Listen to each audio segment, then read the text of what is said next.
Genial essa ideia aqui, ó. Se tu não tem uma morsa, fica nesse vídeo aqui, salva ele para depois tu fazer. Se tu tiver uns pedaços aí de material velho sobrando, tu vai conseguir fazer essa morsa aqui e vai ficar muito legal. Ele utilizou aqui, ó, uns pedaços de vergalhão, possivelmente que sobrou, parafuso, utilizou um rolamento velho, soldou ali, e aí que soldou duas porcas ali na estrutura da morsa. E olha como tá ficando isso aqui. E aí depois ele vai colocar uma base ali embaixo, uma solda e aí depois uma manopla ali para poder utilizar essa morsa. Aí fixou lá na mesa e olha que bacana isso aqui, ó.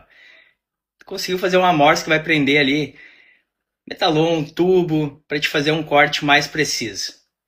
Top demais. Já salva esse vídeo aí para te fazer, manda lá pro teu serralheiro que ele vai fazer um igual para ti. Segue e compartilha.